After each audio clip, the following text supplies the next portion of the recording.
ಸಂತರು. ಸಂತರಂದ್ರೆ ಸಾಮಾನ್ಯ ಅಲ್ಲ, ಸಂತರಂದ್ರೆ ಸಾಮಾನ್ಯ ಅಲ್ಲ.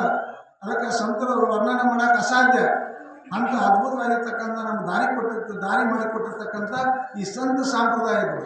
ಅದರಿಂದ ನಮ್ಮ ಹಜರೇಕರ ಪಡೆದ ಬಾಬಾ ಸಾಹೇಬ್, ನಾನಾ ಸಾಹೇಬ್, ಕಾಕಾ ಸಾಹೇಬ್, ನಮ್ಮದೇವನ ಮಾಡಿ ಈಗಿರ್ತಕ್ಕಂಥ ಕಾಕಾ ಸಾಹೇಬರು ಮತ್ತು ಕಾಳಿಮೌಲಿಯವರು ಇದು ಏನು ಹಾಗೆ ಕೊಟ್ಟಿದಾಗ. ಆದ್ರೆ ನಮ್ಮ ಇದು ಕರ್ನಾಟಕಕ್ಕೆ ಯಾವ ರೀತಿಯಾಗಿ ಇದನ್ನು ಹರಿದು ತೊಗೊಂಬಂದ್ರಪ್ಪ ಅಂತಂದ್ರೆ ನಮ್ಮ ಯಾರು ತುಕಾರಾಮಣ್ಣ ದಾಯಪಲ್ಲಿಯವರು, ಗೋವಿಂದಪ್ಪಜ್ಜವರು.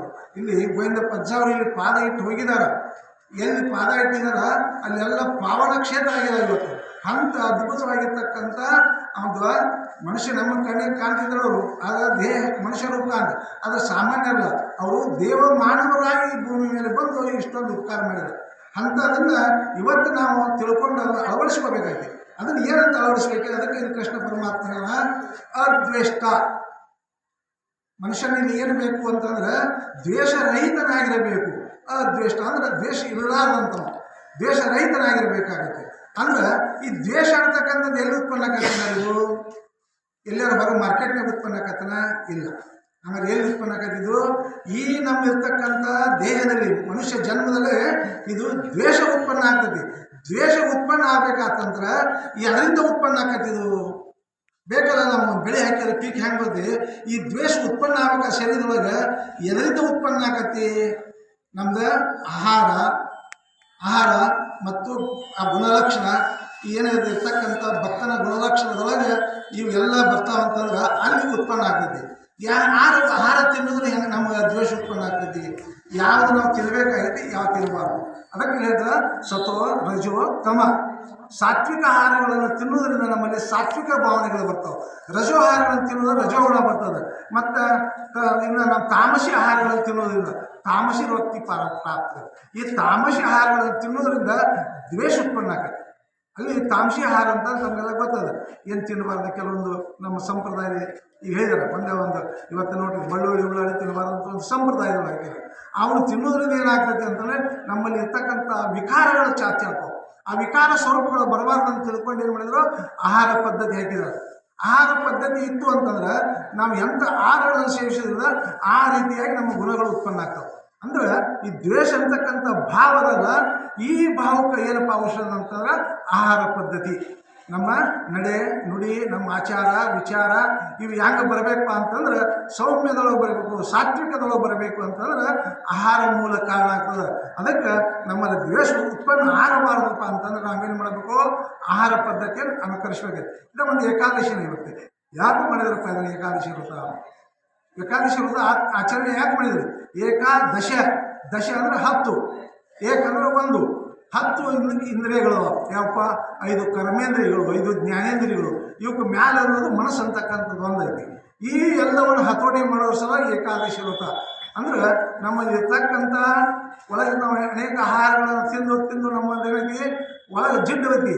ಆ ಜಿಡ್ಡು ಹೋಗಬೇಕಪ್ಪ ಅನ್ನೋದು ಸಲುವಾಗಿ ಏಕಾದಶಿ ವ್ರತ.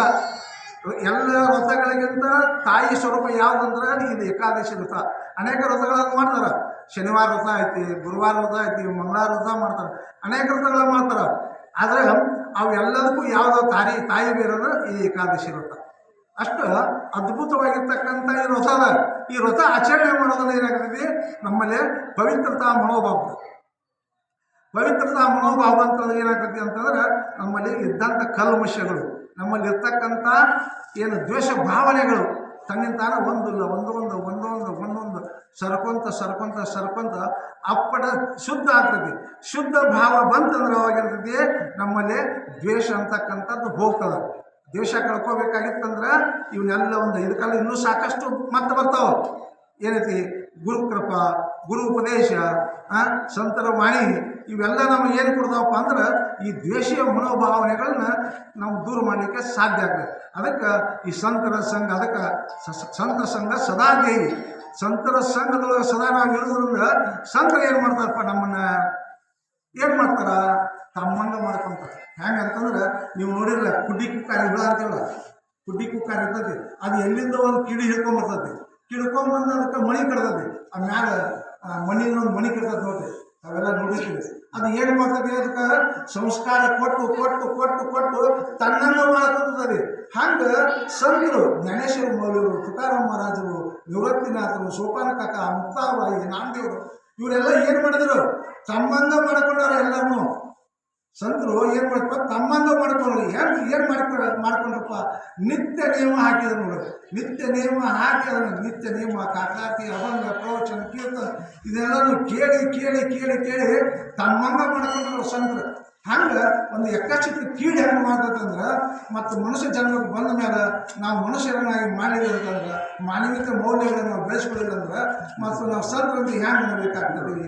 ಅದಕ್ಕೆ ಸಂತರಂದ್ರೆ ಸಾಮಾನ್ಯಲ್ಲ. ಮತ್ತು ಆ ಸಂತರ ಮಹಿಮಾ, ಅದಕ್ಕೆ ಸಂತಾಂಚ ಮಹಿಮಾ ತೋರ್ಬಹು ದುರ್ಗಮ. ಸಂತರ ಮಹಿಮಾ ತಿಳಿಯೋಕ್ಕಾಗೋದಿಲ್ಲ, ಭಾಳ ಕಠಿಣ ಐತಿ. ಹಿಂಗಾದ ಸಂತರ ತಿಳಿಯೋಕ್ಕಾಗೋದಿಲ್ಲ. ಅದು ತಿಳ್ಕೊಬೇಕಾಗಿತ್ತು ಅಂತಂದ್ರೆ ಅದು ಕೂಡ ಹೋಗ್ಬೇಕಾಗತ್ತೆ.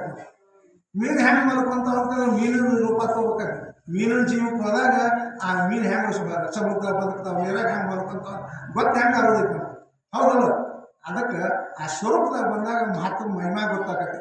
ಸಂತಾಂಚ ಮಹಿಮಾ ತೋರ್ಬೋದು ಅಂತ ಮಹಾತ್ಮರ ಮಹಿಮಾ ತಿಳಿಬೇಕಾಗಿತ್ತು ಅಂತಂದ್ರೆ ಸಾಮಾನ್ಯ ಇಲ್ಲ ಅದು. ಆದ್ರೆ ತಿಳಿಸಿದವರು ಅಂಥವ್ರು ಹಿಂಗೆ ಅದನ್ನು ತಿಳಿಸ್ಕೊಟ್ಟಿರ್ತಕ್ಕಂಥವ್ರು ನಮಗೊಬ್ಬರು ಸದ್ಗುರು ಬೇಕಲ್ಲ. ಸದ್ಗುರು ಅಂತ ಶ್ರೇಷ್ಠ ಸದ್ಗುರುನ ಕೃಪಾ ಮತ್ತು ಉಪದೇಶ, ಗುರು ಉಪದೇಶ.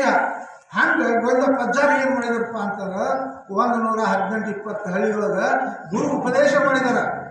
ಉಪದೇಶ, ಆ ಉಪದೇಶ ಆಮೃತದಿಂದ ನಾವೇನಾಗಿದ್ದೀವಿ ಇವತ್ತು? ಸ್ವಲ್ಪ ಅಂತೇಳಿ ಸ್ವಲ್ಪ ಏನೋ ಯಕಸ್ಥಿತಿ ಬಂದನು ಸೂಕ್ಷ್ಮ ಕಣ್ಣಿಗೆ ಕಾಲಾದಂಥವ್ರು ಅನೇಕ ಹಿರಿಯರು ಇಂಥವ್ರೆಲ್ಲರೂ ಅದಾರ. ಈಗ ನಮಗೆಲ್ಲ ಮಾರ್ಗದರ್ಶನ ಆಗಿಬಿಟ್ಟಿದಾರಲ್ಲ, ಅವ್ರ ಮಾರ್ಗದರ್ಶನದೊಳಗೆ ನಾವು ಇದ್ದೀವಿ ಅಂತ ತಿಳ್ಕೊಂಡು ಸ್ವಲ್ಪ ಏನೋ ಒಂದು ಕಣ್ಣಿಗೆ ಕಾಣ್ತದೆ, ಸ್ವಲ್ಪ ಸೂಕ್ಷ್ಮದೊಳಗೆ ಅಷ್ಟು ಸೂಕ್ಷ್ಮ ಅದರಾಗ ತಿಳ್ಕೊಂಡು ಇಂಥವ್ರೆಲ್ಲರೂ ಕೀರ್ತನ, ಭಜನ್, ಪ್ರವಚನ ಮಾತಾಡ್ತಾರೆ.